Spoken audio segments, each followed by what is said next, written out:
So this is terrific. You were able to really come up with a number of different thoughts that happened for you this week, and it really looks to me like the one that's the most common is this idea, I'll never fit in. And that's really associated with lots of distress. That's the main thought that seems like it keeps coming up and popping up in my head. Yeah.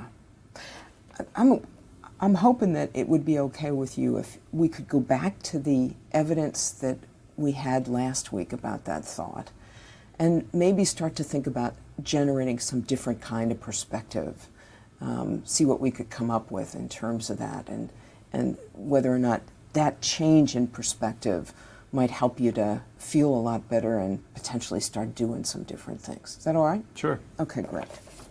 So this is the sheet we came up with the last time.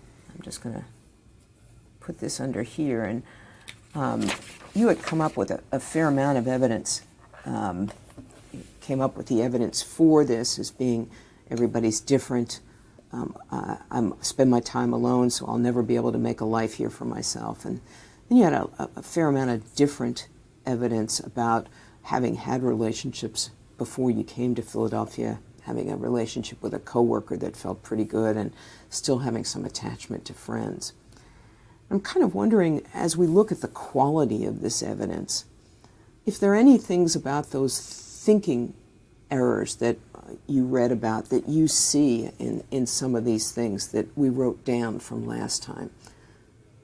Yeah, looking back, I'll never fit in. It's pretty much kind of like black and white. It's like either all or nothing. Okay. Basically, it's either going to fit in or you're not. Right.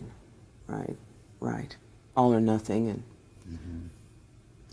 And and everyone is different from me. It's kind of, I guess that's more like overgeneralizing the fact that there's not going to be anybody else out there that's I'm going to be able to have a connection with. Right. Well, both in terms of overgeneralizing that everybody is like the people that are at work, and also it seems to me you don't have a lot of information about the people at work, really, when it comes right down to it. You just know that they go to happy hours and they dress a little differently, but you haven't gotten to know too many of them from what you've told me. That's right. Okay. And what about, I'm always going to be alone, I'll never make a life for myself because of the way I spent this Friday night? That's pretty much all or nothing also. Pretty like overgeneralizing things. Okay, so you're taking that overgeneralization there. And when we look at the whole picture, how does that relate to I'll never fit in? I guess it's kind of ignoring the evidence also that, you know, there are some things in the past that have worked out in the past. And I'm not taking that into account when I say that I'll never fit in. Right, certainly that wasn't taken into account the amount of people that have been in your life before. So with all of this in mind, if we are to think about this particular thought, I'll never fit in, can you come up with maybe another way to think about the struggle that you've been having with making new connections here? Well, it's hard to think about that, like, well, the way I have been feeling, but I guess maybe I might be able to fit in. I might be able to fit in. Well, that's a somewhat different perspective for sure. I'm not sure that it's enough to fortify you to really make a dent in getting out there and taking the risk to be with other people. So I want to get just a little bit more information, if that's okay with you. Okay. So one of the jobs I had given you was to get back in touch with some of your old friends, see if their move had been anything like yours. And I'm wondering what you found out about. I did. I was able to contact one of my old friends from back home and who had moved recently around the same time I had. And I was kind of surprised because he also had gone through a similar situation where he did feel alone and he did feel isolated. Right. He moved to a somewhat also smaller town, but at the same time he had a hard time meeting people, felt lonely. Right. And even though he had just posted everything positive online, it was kind of surprised to find that he also felt the same way that I had and also had a hard time at first. Huh. And he was able to do some things eventually that made a dent? Yeah, he got to know some people at work and joined a gym outside of work, after work. He would go and work out and met some friends there. He became friends. He would go to the happy hours at work and he would engage with the people there. Okay, so he kind of pushed himself a little bit. Yeah. And it sounds like he, like many people, puts up the successful end of the story when it comes to online posting and leaves out some of that other part. So it's easier to draw those kind of conclusions that you drew and not know that maybe he had a little bit of a struggle too. Right.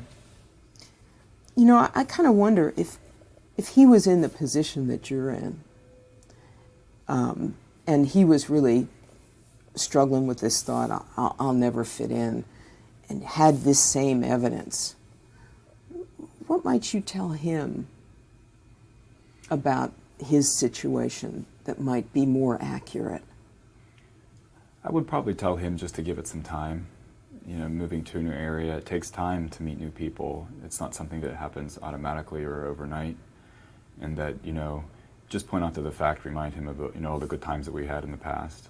Okay. And that, you know, he had people and friends around him, and that it's probably possible in the future to be like that again.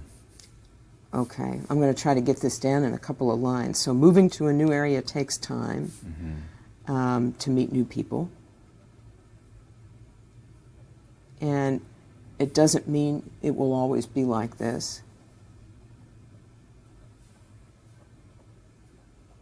And remember that you've made connections before.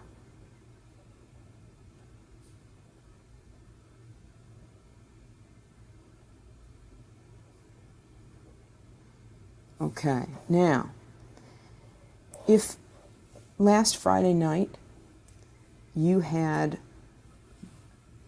a piece of paper or something in your pocket that said, when you were sitting in the parking lot, moving to a new area takes time to meet new people. It doesn't mean that you'll always be alone and you'll feel like this. Remember, you've made good connections before. How believable would that have seemed to you? At that time, it wouldn't have been all that believable. And how believable is it sitting here? Right now, it's more believable than it was back then. Scale 0 to 100. I'd say about maybe 50%. Okay. And if you had this in your car on Friday, and you were feeling a little bit of trepidation about doing the happy hour, even if you believed it less than 50%, do you think it would have made any difference in whether or not you would go? I might have. Because, I mean, it looks like what was really different about your friend is that he pushed himself to do some of the things that felt a little less than comfortable for him in order to start to make connections with people.